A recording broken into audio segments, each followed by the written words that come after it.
I was born in a family of Sufis, which is the mystic part of Islam. And it was very common for me to see mystical thing in my grandparents and my family. I was not necessarily an awakened person. And the first spiritual practice that I started was more than 34 years ago, was meditation. And the way I started it was that I could not sleep. And my mother, after revolution in Iran, because she was very worried about her two daughters, me and my sister, she was really, really nervous and had lost her peace. And a friend sent her like information about meditation. So she had started meditation 10 years before I started. So when I was not able to sleep, my mother said, "Why don't you try meditation?" So that was the first time I started a form of spiritual practice, which helped in terms of calming me down, but really didn't resolve the root of my insomnia, which was my childhood trauma. And I went through everything that Western medicine or allopathic medicine had to offer me. And then I went beyond it. I tried, all different modalities. And two modalities came in my life. And the one that really resulted in my spiritual awakening was Kundalini activation process. And that was 4 years ago. I didn't know anything about Kundalini, and when it showed up in my social media, I was so desperate to get a good night of sleep after 30 years of insomnia. I was willing to try anything. So I said, I'll try Kundalini activation process, in short KAP, KAP, and I'm glad I did, because it entirely transformed my life to the point that I have been off all medication, no therapy needed.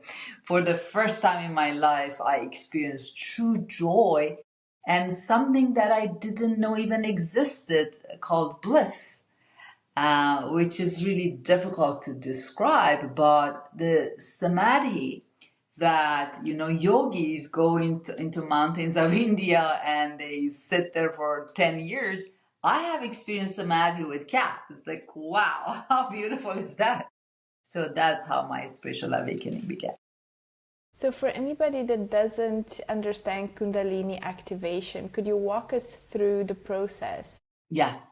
So Kundalini is life force energy, and different cultures call it different things. Indians call it prana, Chinese call it chi,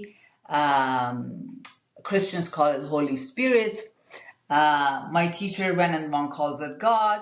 It's a divine life force energy, something that is in all of us since we have been born. It has maintained us all these years, but it is not necessarily awakened or activated.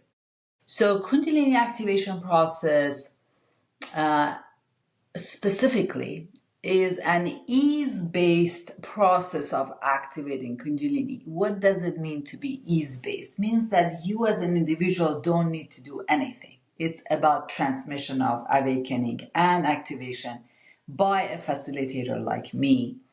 And all you do is that you lay down on a yoga mat or your bed, and I play you a playlist for an hour. And for those who have done it enough, we can do 90 minutes, which is the maximum time. I play that playlist, and you close your eyes and you listen to music. That's all you do. All you do. And that's the major difference between KAP and other Kundalini modalities such as Kundalini breath, Kundalini yoga, because in all those other modalities, the person is in charge. They are making an effort. It's effort-based practice. They're making an effort to activate their Kundalini. And they often try to activate Kundalini in the root chakra and then bring it to crown, as opposed to KAP, that the direction is from crown to first, and after all the chakras are open, it becomes a wheel. It goes both ways. So why CAP is 100% safe is that the energy is in charge, not the person. Because we human beings have a tendency to want everything faster and more. And we may overdo it. And when you hear people saying, oh, my Kundalini awakened, I went crazy, don't do it, it's because they have been in charge and they have overdone it. And for a small percentage of population who have spontaneous awakening, a person who has never had any spiritual practice doesn't even know what Kundalini means, in the middle of the night they have Kundalini awakening and they think they have gotten crazy. What do? They go to the psychologist, to the doctor, and they say, yeah, you're crazy. Here, we take this pill, right? So that's the beauty of Kundalini activation process. Safe and effortless. Oh, sounds pretty good. Yes. So once you've done this activation and you've seen that your sleep is improving, which I can very much agree with you. I know what it's like to not sleep through the night. I wouldn't wish it upon anyone. Yes. You're just broken when you're not able to sleep. So it's just so important to feel at ease and to be able to do that. Then you went off your meds. How has this newly found spirituality affected your life and everything in it? Everything has changed. 4 years ago, if you met me, I would be a completely different person. I would be very depressed, exhausted, had a very negative view on life, to the point that I wanted to unalive myself. I had planned. I was like, I cannot live like this. I don't want to live like this. Very anxious, PTSD, panic attacks. I was miserable. And now I'm the happiest I have ever been. Because I had so much fear, I wanted to be in control of my life, right? Like everything has to be planned, and if anything would change, I would get really, really nervous. And now I'm like in total surrender. Like, universe, do it. I trust you. Whatever, welcome. And most importantly, what has happened, which is really the gist of it, the bottom line is that we are energy, we are vibrations. And the universe only language is the language of vibration and frequency. The universe does not respond to your words, it does not respond to your thoughts, none of that. And since the movie Secret and the book came and everybody wants to manifest, and yeah, it's beautiful, create a vision board and write a gratitude letter. But if you vibrationally, you're not aligned with what you're asking for or what you're wishing for, you'll never get it. You can have 200 vision boards and 300 gratitude. The universe does not respond to your letter or your vision board. It responds to your level of vibration. And in spiritual awakening, what it does, it raises your vibrations. And when your vibrations are raised, everything changed. Because even physically, health is a very high vibration state. Disease is a very low vibration state. So spontaneous healing happened with the spiritual awakening because your level of vibration is up here. Emotionally, sadness, fear, anger, they're very low vibration emotions. Joy, bliss, forgiveness, gratitude, very high vibration. So you change emotionally, you change physically. Einstein said there are two types of people. They either look at the universe as their friend or they look at that universe as their enemy. I used to look at the universe as my enemy, and I was always like talking. It's like, why are you doing this to me? And it's not the universe doing that to me. I was doing it to myself. And I had childhood trauma and stuff like that. But I consider the universe absolute my best friend. So tell me from the perspective of your career, because I know that you're an oncologist, that's your profession. So how has that changed the way you saw patients and treated them after you've had this awakening? And you probably realized, I think, some things about health that Yes. you probably weren't taught in medical school. Exactly. So doctors are not bad. Doctors are misinformed. And I still believe in allopathic medicine for acute phases of diseases. When you have a stroke, you don't want to sit meditate. You want to go to emergency room and take care of the stroke because you have only window of 5 hours to take care of it. But unfortunately, Western medicine, allopathic medicine, really doesn't have good answers for chronic serious illnesses. They either put you on steroid or some kind of medication, and we don't know what caused it, and we don't know what's going to happen to you. Good luck, right? But there is so much data, and I refer your viewers to two of Dr. Gabor Mate's books. One is When the Body Says No, and the other one is called The Myth of Normal. And he lists so many references on this data that has been suppressed. They're not taught in medical schools because it doesn't make money for pharmaceutical companies, right? And it clearly, there is clear correlation and relationship between childhood traumas and all kind of diseases. And that is something that you never hear. Have you ever heard, no matter what specialist you go to, they ask you, did you have childhood trauma? No, never. If you go to a psychiatrist, they may ask, but even in response to that, what do? They put you on medication. They are not addressing it. So what I learned through my own suffering, that the cause of my insomnia was my childhood trauma. And no matter how much antidepressants and all kind of medication, even transcranial magnetic stimulation, ayahuasca, no matter what they did, it was not addressing my childhood trauma. I needed to get to the bottom of it. And through learning about Make Anything Possible or MAP, in 6 sessions, it treated my childhood trauma. I was in therapy for 30 years. 6 sessions. I mean, I'm getting goosebumps right now. I mean, I had to become a coach. I'm like, what? Nobody ever told. And that showed up in my social media as well. Thank God for social media. I'm like, gosh, I had never heard of this. And now I have cancer patients that I treat with. I'm not telling them don't get surgery or radiation or chemo. No. Go get that for acute phase. But let's get to the bottom of why did you get cancer?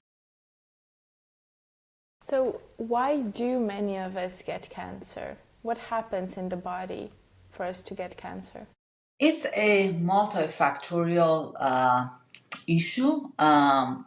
In Traditionally, we have been taught that only people who have genetic mutation get cancer. It's genetics.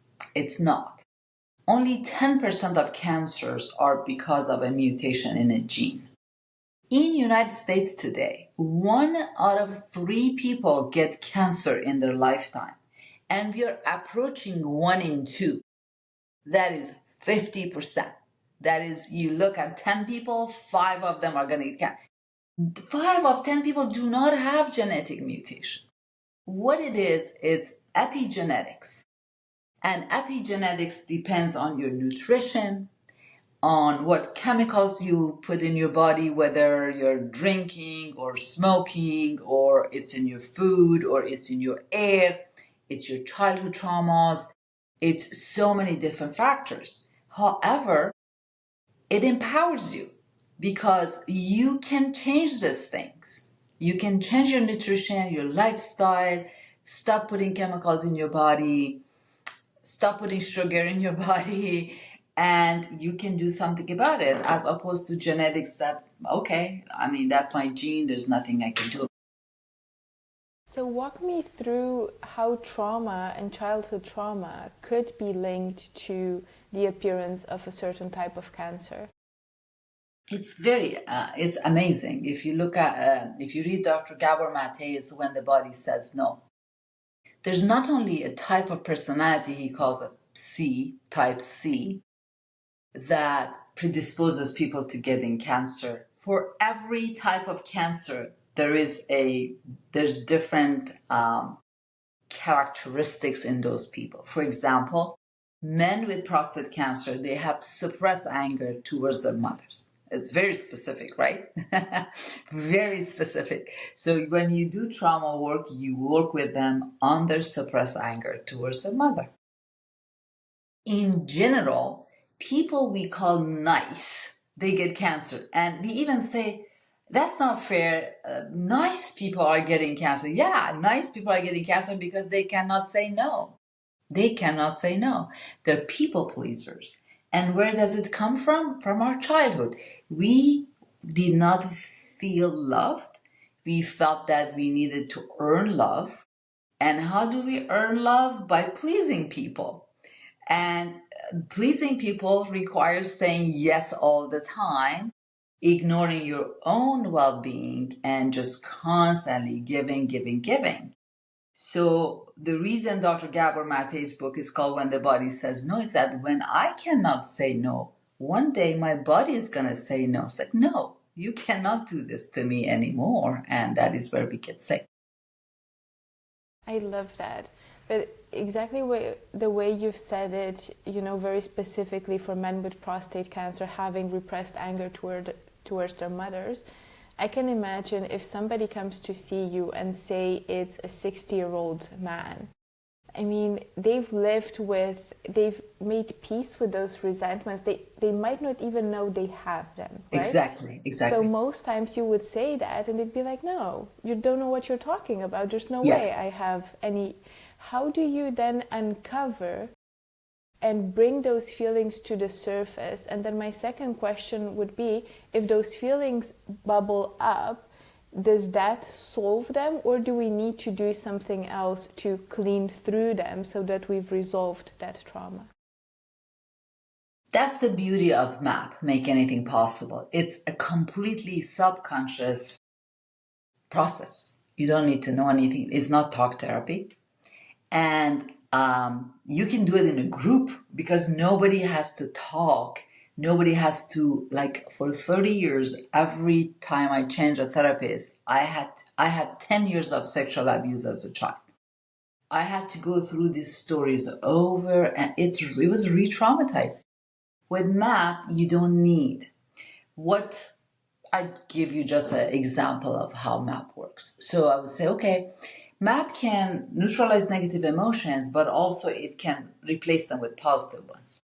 So say, okay, let's work today in our session. What is bothering you today? And, person might say, I had a fight with my wife, whatever, right? Something like that. Okay, so what number do you give to the degree of your discomfort? Oh, it's 8 out of 10. Okay, let's work on it.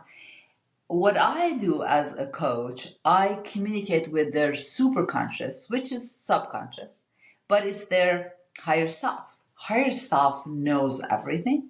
Higher self can treat everything. I'm not treating them, their superconscious is treating them. But with muscle checking, getting yes and no, I communicate with their superconscious. And in a matter of minutes, literally minutes, that 8 out of 10 drops to, I don't know, 4 out of 10, then goes to 2 out of 10, then becomes 0. Just fascinating. So I have not forgotten memories of my sexual abuse. But when I talk about it, I can tell you the story completely neutral, which is very different from 30 years ago when I started therapy.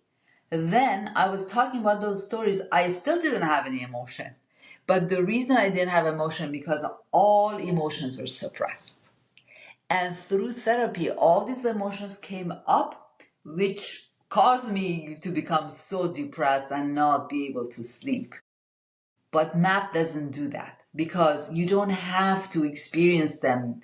You might experience a little bit of them, but it's not it's so fast. It's so effective. It's unbelievable. So that was the answer to your first question. I'm sorry, can you repeat your second question? I forgot. So when I think you've answered both, because it was, if we bring those feelings to the surface, does this also sort them out? And I think the answer is a bit yes, right? Because it takes the emotion out of it. And that's what we see with a lot of trauma. And I know in my circle of friends and everybody that I meet, when I see an intense emotional reaction when they talk about a certain trauma, it's very much part of their identity. So it means whenever they talk about it, they're reliving part of it. It's Absolutely. being back in that moment.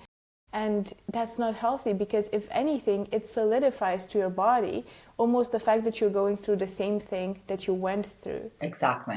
Which is So, dangerous. so the analogy I use is that a child, they may touch the stove and they learn this is hot, I'm never gonna touch this, right? Those very highly negative emotions are just like that hot stove. And the reason we suppress them and the reason we don't want to feel them is because they're extremely painful, right? And in other modalities, they tell you, oh, you have to feel the feeling for the feeling to be released. How am I going to feel the feeling that feels 10 out of 10, right? So when MAP brings that temperature down, it brings it from 10 to 5, then I can feel it without, really getting out of control. And so the person might feel a little bit of it for a few minutes, but it's not a process that you have to feel this for months or years before they leave the system. That's the difference. So for anybody that has been diagnosed with cancer, there are some classic treatments that are recommended depending on the type of cancer, the stage of cancer as well.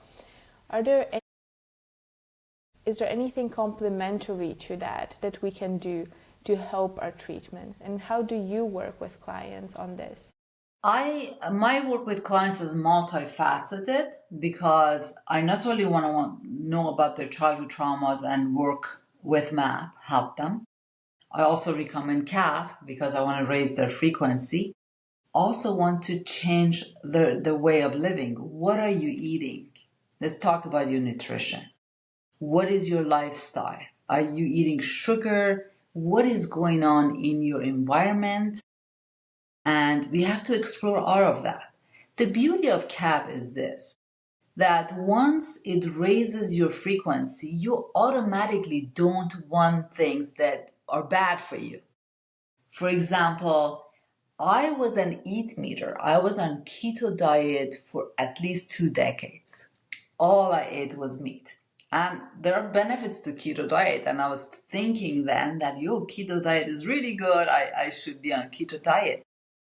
When I had a spiritual awakening, I became vegetarian first, vegan next, and as of January of this year, I'm raw vegan. I don't eat anything but raw vegetables and fruit. And this was not a process that I said, okay, let's do this. One day, I'm like, I am reconnected with my body, and your bodies tell you. So when you raise your vibration, addictions go away. CAP even can release traumas. Your nutrition changes, anything. A job you hate, you have hated that job for 20 years, and because of your fear of financial insecurity, you tolerate. Gosh, your vibration is high. Next day, people are resigning. I'm like, no, I'm not doing this anymore. Bad relationships, which are attraction to your childhood trauma, right? A pathological attraction, they fall off.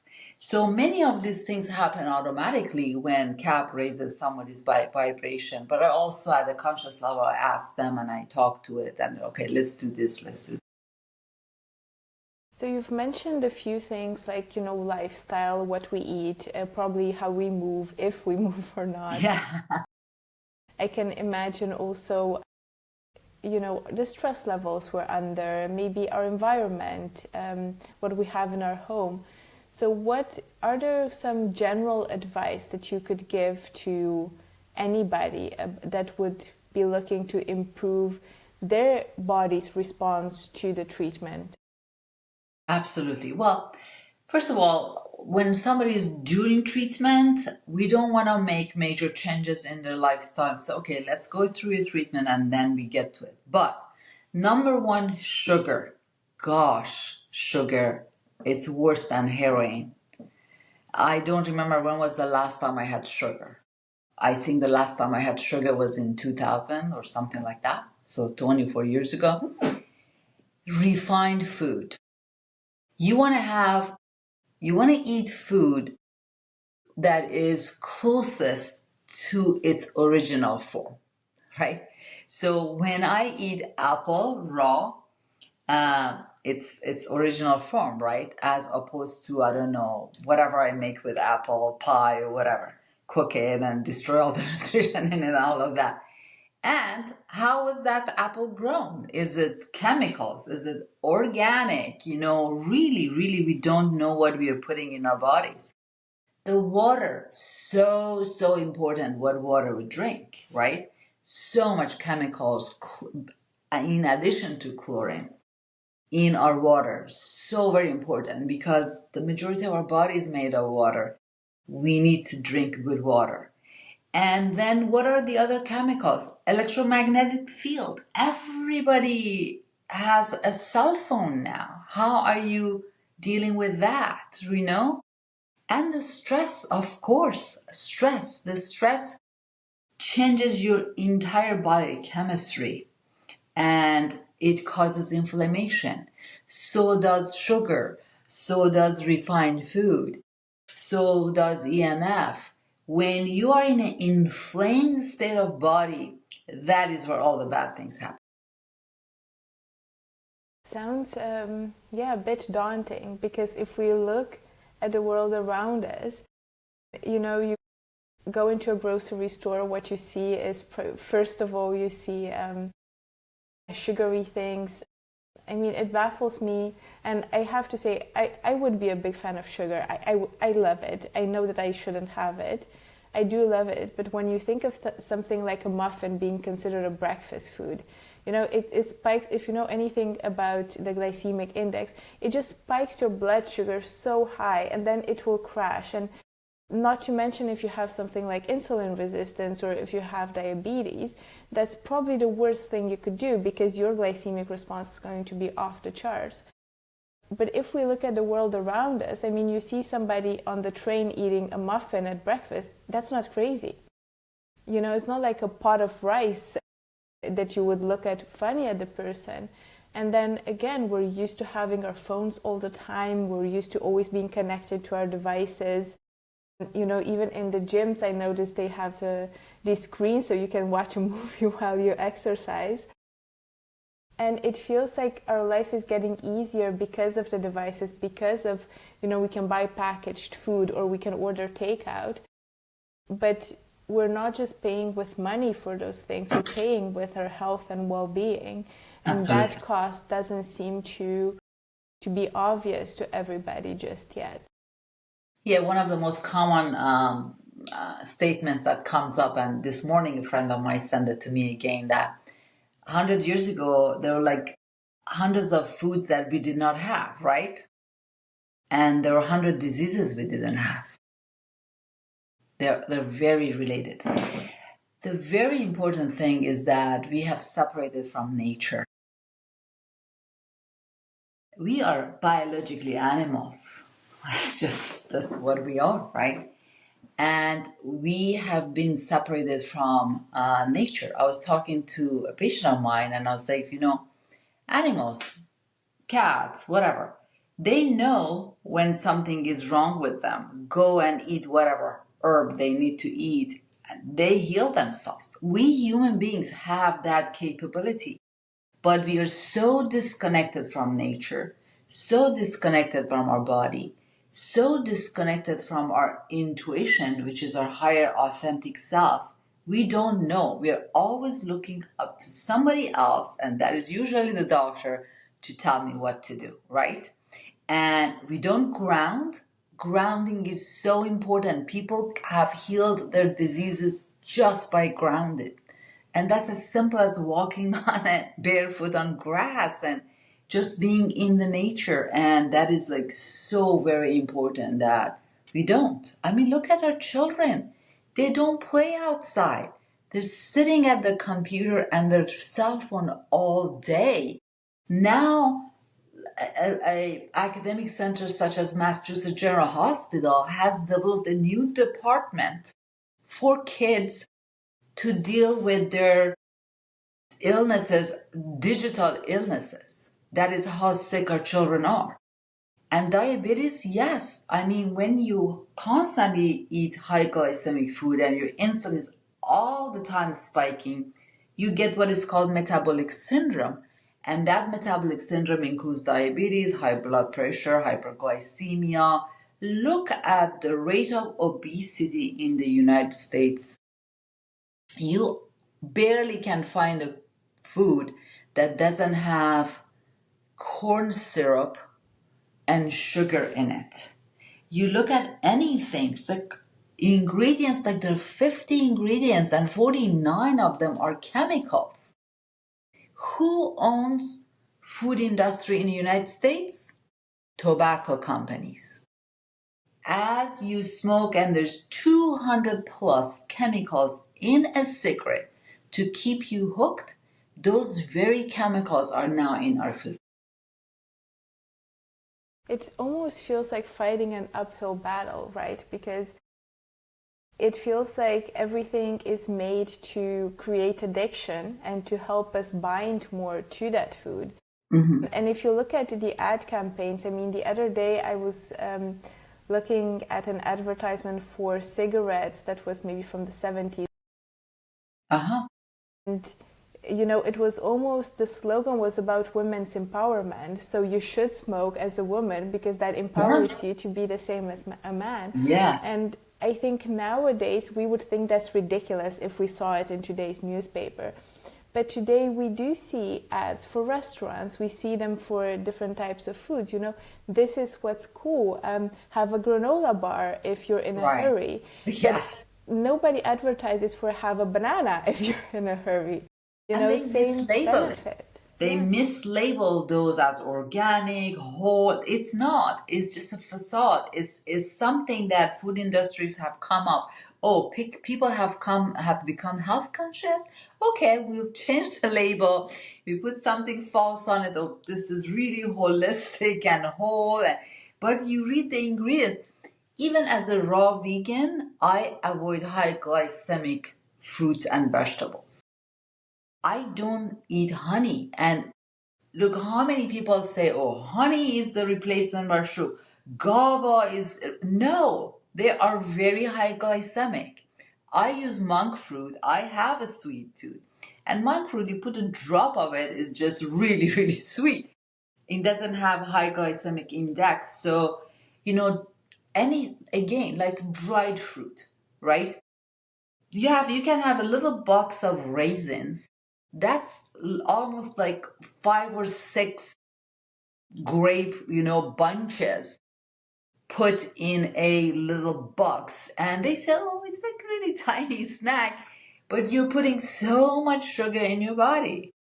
It's a campaign of misinformation because they're making so much money. It's nothing short of amazing. Yeah, how much it seems like there's so much work that we would have to do to find out what good food is and how we should take care of ourselves, because the easiest options and the most convenient ones are not necessarily what's best for us. But I wanted to also talk to you about meat, and I know that this is a very controversial topic, but I know that you don't eat meat. And I also know that meat works on the mTOR pathway, which sort of suppresses longevity in the long term. Now, is there a connection between meat and cancer? Yes. So the connection is between animal fat and cancer. And there are many, many cancers that are directly related to consumption of animal fat, such as colon cancer, right? So an observation I have made is that my patients with cancer, the first thing they would lose the taste for it is red meat. Their body's like, no, no red meat. It's amazing. It's just they don't make any effort. And I live in Texas. This is a state of steaks and cows and cow meat, right? They would stop. I don't even need to tell them. It's like, I don't like red meat anymore. This is the issue. If we can reconnect to our body, I tell you how I became vegetarian. I'm from Iran. We love our kebabs, all lamb and greasy and all of that. I'm like, I can never become vegetarian. I love to become vegetarian, but I can't. I decided to juice for 4 weeks. This was 2014, right? So I juiced for 4 weeks and I loved it so much. I had so much more energy. I'm like, I'm going to extend it for another 4 weeks. I did 8 weeks of juice. All I juice at home and it was lovely, right? Then I had guests and you can't drink juice when you're offering like rice and kebab and all of that too. Like, okay, so I have to eat. The very first bite of meat I put in my mouth, I was nauseous, extremely fatigued, very sleepy. I mean, my entire energy shifted. And that was the last bite of meat I ever had in my mouth because my body had awakened in those 8 weeks of juicing. And now my body was talking to me. When we are so intoxicated by what we're eating, we have lost connection with our body. We don't hear the body. We just see the food and crave it. It's addiction and we go for it. So that's how I became vegetarian. And then 4 years later, I'm like, okay, I think I'm ready to become vegan and stop alcohol, which is the drug of choice after smoking for suppressing your emotions, your traumas. That's how people self medicate to deal with their traumas. So bad for you, so bad for you, but so socially acceptable that if you go to a party or even a restaurant, it's like, I don't want to drink. Everybody's forcing you to drink. Just one glass. Oh, come on, drink a glass of wine. The red wine is good for you. No, I'm not drinking alcohol. Stop it. So then I stopped alcohol, stopped gluten, which is such an inflammatory agent. And then January of this year, my body was like, okay, time to move on to raw vegan. So fasting has many forms. Intermittent fasting is very good, but fasting for a rather longer period of time, whatever long means for you, more than a day perhaps. Like I water fast. Right now, water fasting, and my goal this time is 2.5 weeks. I have done 2 weeks of water fasting. When you do water fasting, gosh, your body speaks to you. You observe your patterns of eating. It's like, am I hungry? I'm eating, or am I swallowing my sadness and stress, or am I eating because it's time to eat? It's such a beautiful fasting, wakes your body up. And that fasting doesn't need to be water fasting, it could be juicing. It could be just one day a week I'm not eating meat. It just start with small steps. It could be intermittent fasting, which is great, right? You just miss one meal, but it awakens your body and reconnects you to your body, and you don't need any outside force to tell you what you need to eat. Your body tells you what to eat and what not to eat. Does fasting also have benefits for cancer? Absolutely. We have this mechanism in our body called autophagy, which basically our own body eats the bad cells, and that bad cells includes cancer cells. When you fast, because your body is not busy digesting all the food you're putting in your stomach, it would be eating the bad stuff, the cancer cells, all bad stuff, the fat, whatever. Your body is repairing when you're fasting, and that absolutely has a preventive measure on getting cancer. I love that because I'm a big fan of fasting. Mm-hmm. I've done it. I think I haven't done days on end water fasting. To be honest, the one thing you could never take away from me is my coffee. I Mm-hmm. can have it black. I don't need anything more than that. But Mm-hmm. if you take that away from me, then I become a not nice person. And that's the one thing, because I've been on diets my whole life. So I've always said I can give up almost anything. I've been vegetarian, I've been vegan, I've been almost anything, I've done it. But the one thing you can never take from me is my coffee. But I have done fasts of 48 hours. And to be honest, I think the mental clarity that you feel, and you feel so much more connected to your body. And then I feel when you eat afterwards, when you taste something that's junk, like a Mm-hmm. chip or I don't know, a muffin, because mentioned that earlier, I feel like you don't enjoy it anymore. Like almost like your taste buds have reset, Exactly. and you taste it differently as you would have before. So say you have muffins every day, they taste good Exactly. because you're accustomed to the taste. But once your taste buds reset, it just kicks very differently and you don't Yeah. enjoy it anymore. Yes. I find that I crave healthy food. I crave Yes. salads. Yes. I crave fresh fruit, Mm-hmm. fruit and vegetables, and that's what I think fasting is so important, because I don't think we were meant to live in a world where food is available 24/7. Yes, exactly. And every religion you look at, they have one form of fast. It's universal. They're not all the same, but they have some form of fasting. And I give you an example of how your body talks to you. You just mentioned craving. I did 2 weeks of fasting, and I was planning to do it for 3 weeks, but I was traveling for my CAP training, and I was like, I couldn't even move my suitcase. I'm like, it's time to break, but I didn't have time to go, to eat something. I went to the airport, and then I'm like, I wasn't prepared. How am I gonna restart eating after 2 weeks of water fasting? So I put in my Facebook for my friends, how should I break my fast? I don't know what to eat now. And then I heard the announcement that my flight was canceled, not canceled, delayed for an hour and a half or something. So I didn't check the responses. But all of a sudden, after I posted that question, I started craving pickles. Like a pregnant woman, I wanted pickles, just like you want coffee, right? But I had time for an hour. I'm like, how do I find pickles in the airport? So I was going from terminal to terminal. I finally found pickles. So I came back, sat at my gate, and as I'm eating pickles, I looked at the Facebook responses. Responses: eat fermented food. My body responded to that question way before anybody else responded.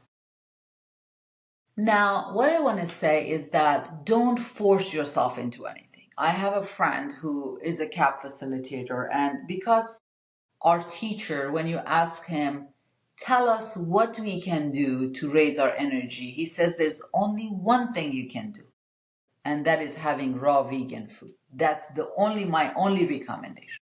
So she wanted to force herself to become raw vegan.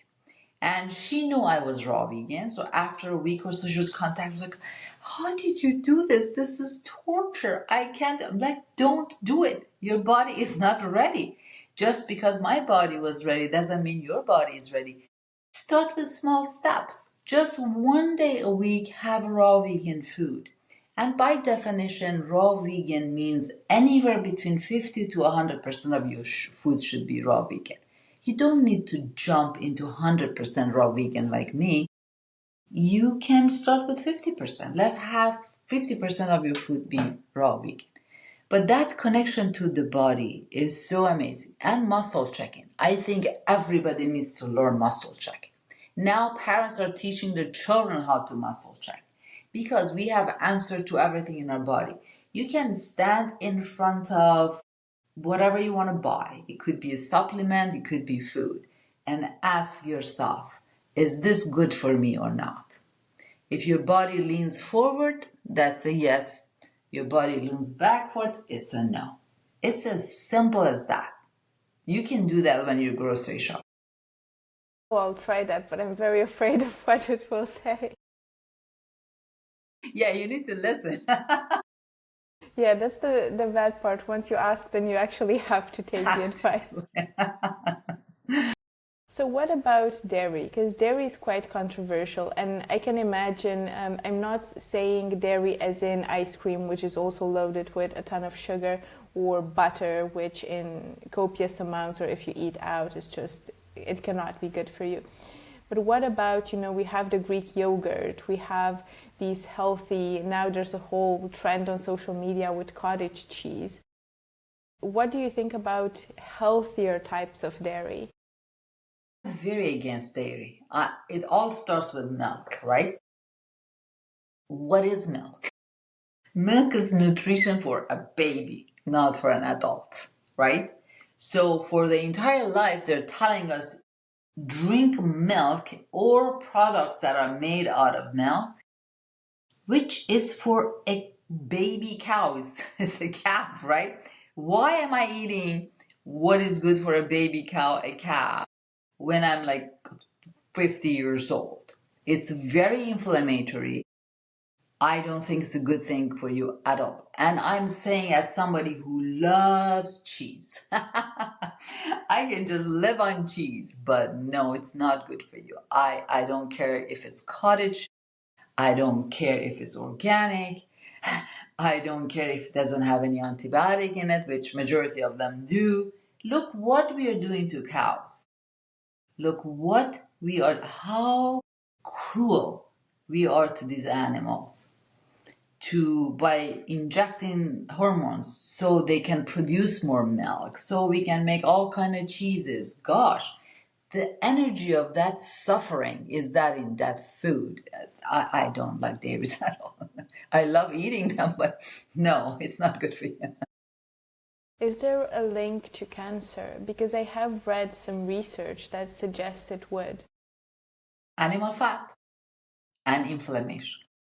Animal fat and inflammation. And then you say, okay, drink skim milk. We got all, yeah, you have processed that thing that is not even milk anymore.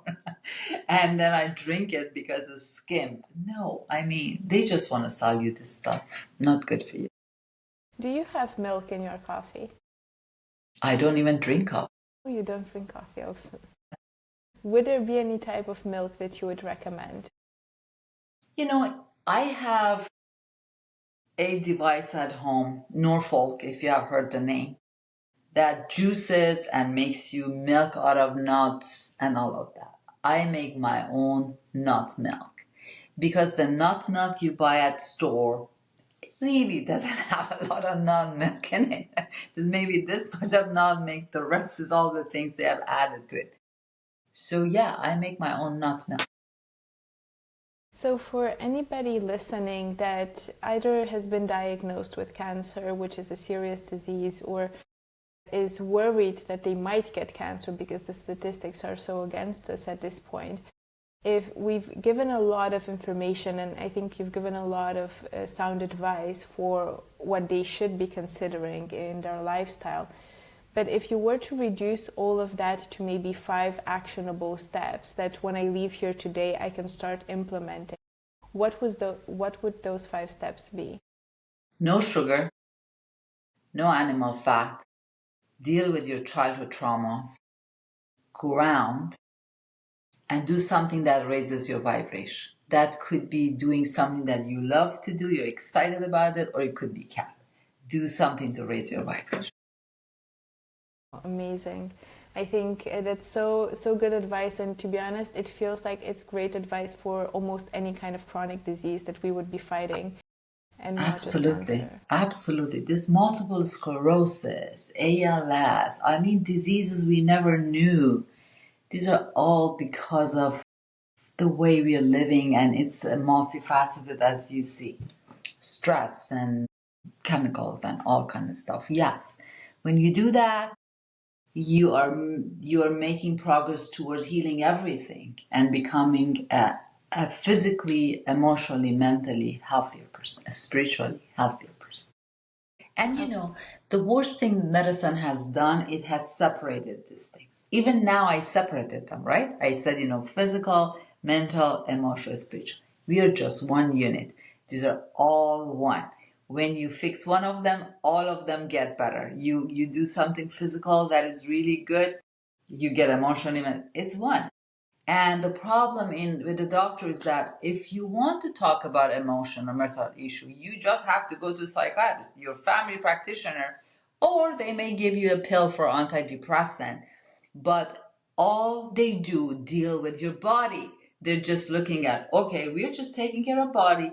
Spiritual, they don't even talk about it. They call it woo, right? So we need to understand that these are all one. We are just one unit. And when we raise our vibration, we get healthier in all of these aspects. That's so true. Dr. Noushin, thank you so much for being here with us today and for sharing your wisdom with us. For Thank you. anybody that is looking to connect with you or has more questions, how can they find you? They can go to my website, is H as in Henry, 2 cc.com, which stands, I'm sorry, H2HCC.com, which stands for Heart to Heart Cancer Consultants. And when they go there, all of my social media is there, all information about MAP, all information about CAP, all information about my cancer consultant.